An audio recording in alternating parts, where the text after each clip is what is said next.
And was a man who listened to my online masterclass, and he had a mental shift with his parenting journey. He was battling with his parenting experience.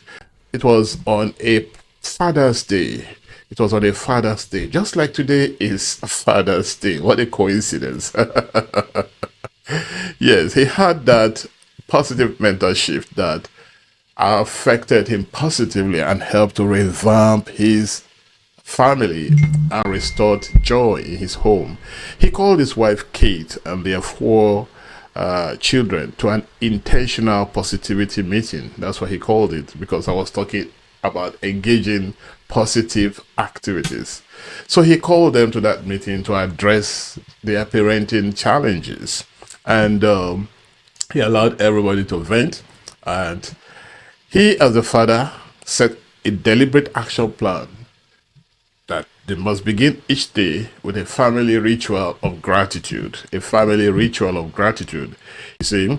And when they engage in this gratitude, this they call a ritual, and that means a ritual is something you have to do, whether you like it or not, you just have to do it.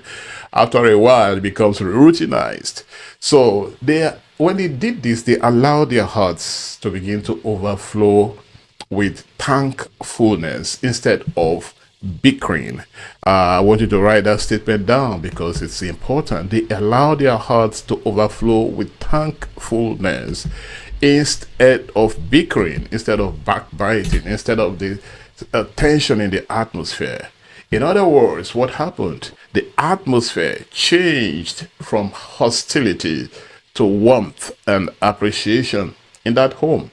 Why? Because somebody took a decision to initiate positive activities. You know what Paul the Apostle said? He said, be not weary in well doing. That, or be not weary, be not tired. Don't be tired of doing good. What is doing good? Doing good is engaging in positive activities. He said, because in due season you will receive your reward. There is a due season for everything. It's not you're not engaging in a wasteful venture. You're not wasting time. You're not just beating the air. You are focused in your intentionality.